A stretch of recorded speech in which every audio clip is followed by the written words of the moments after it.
नमस्कार किसान भाइयों, मेरा नाम पुष्पेंद्र तिवारी है और आज मैं अपने डॉक्टर साहब का स्वागत करता हूँ। और हमारे साथ में डॉक्टर देवी प्रसाद शुक्ला जी हैं, फसल के डॉक्टर। और आज हम इनसे जानेंगे कि जो हमारी मृदा जो है, तो जिसकी सेहत बिगड़ती जा रही है, उसको कैसे हम लोग सुधार करें और उसका मानक क्या है, जानेंगे आगे डॉक्टर देवी प्रसाद। धन्यवाद डॉक्टर साहब। बहुत बहुत धन्यवाद तिवारी जी। आपने बहुत ही अच्छा प्रश्न पूछा है, क्योंकि आज हम देखते हैं किसानों की मेन समस्याएं बनी हुई है। जैसा कि आप देख सकते हैं कि मिट्टी हमारी कितनी ख़राब हो रही है। बहुत ही ज़्यादा मात्रा में फर्टिलाइज़र का यूज करते हैं। किस फर्टिलाइज़र का कितने मात्रा में संतुलित उर्वरक का यूज करना चाहिए, किसान भाई हमारे ध्यान नहीं देते हैं, जिससे क्या होती है कि मिट्टी की उनकी दशा बहुत ख़राब हो रही है। जैसे अच्छी मिट्टी का जो गुण होता है, उसमें अच्छी मात्रा में जीवांश पदार्थ होना चाहिए, उनका पीएच अच्छा होना चाहिए, और उसमें क्या होना चाहिए कि जीवाणु अच्छे होने चाहिए, जिससे क्या होती है कि मिट्टी की जो पोषक तत्व होते हैं उनको उपलब्ध कराते हैं। तो हम जानते हैं, कुछ पैरामीटर्स बताएंगे जिससे आप जान सकते हैं कि हमारी मिट्टी अच्छी है। जैसे पहला पैरामीटर क्या है, जीवांश पदार्थ। अगर जीवांश पदार्थ अच्छा होगा तो हमारी मिट्टी में क्या होगा कि मिट्टी में नमी अच्छी बनी रहेगी, वायु का संचार अच्छा होगा, मिट्टी हमारी भुरभुरी होगी। और जीवांश पदार्थ किसको कहते हैं, जो ऑर्गेनिक मैटर होता है हमारा।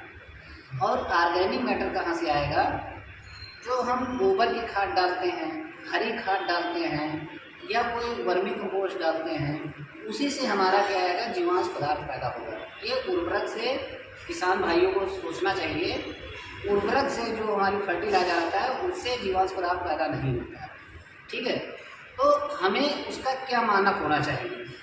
अगर 0.5% से 0.75 तक अगर उसमें ऑर्गेनिक कार्बन से ही आंका जाता है कि इसमें ह्यूमस अच्छा है, ऑर्गेनिक मैटर अच्छा है कि खराब है। तो अगर 0.5 से 0.75 तक होता है तो ये माना जाता है कि ऑर्गेनिक मैटर इसमें अच्छा है, जो कि मीडियम है।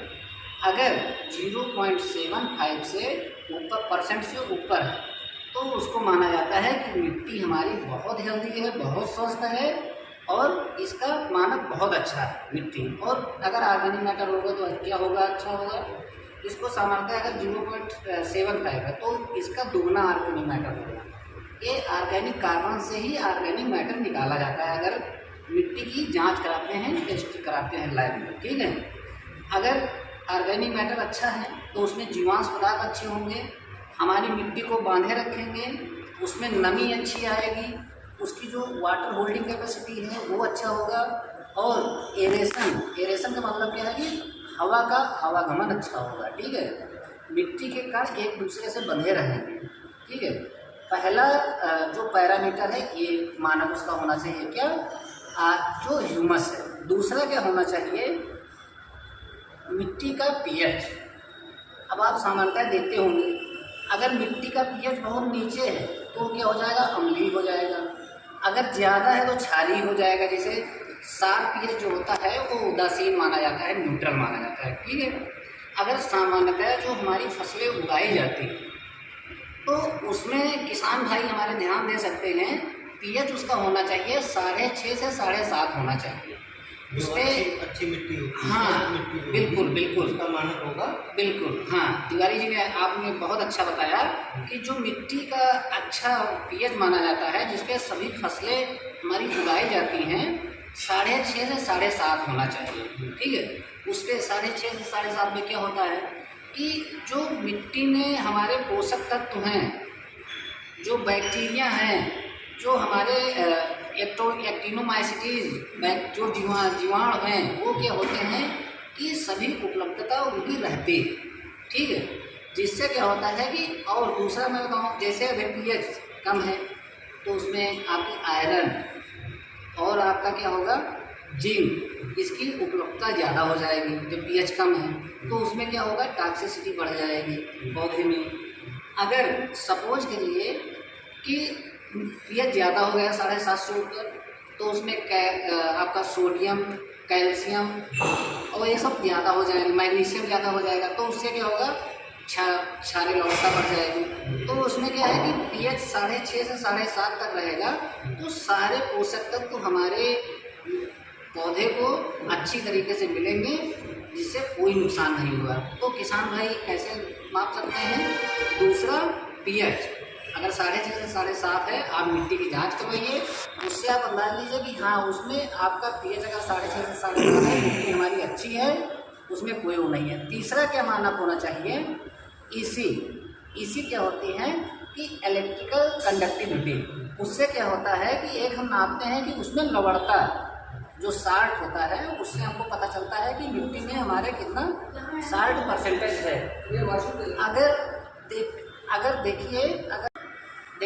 अगर तिवारी जी इसमें देखते हैं, जो हम लवणता की बात करते हैं, जो आका जाता है एसी से, इलेक्ट्रिकल कंडक्टिविटी से, सामान्यतः कितनी होनी चाहिए? 0.4 डेसीसाइमन पर मीटर होना चाहिए। अगर जितनी ईसी बढ़ती है, तो इसका मतलब क्या होता है कि मिट्टी की लवणता, नमक परसेंटेज उसमें बढ़ता है, ठीक है।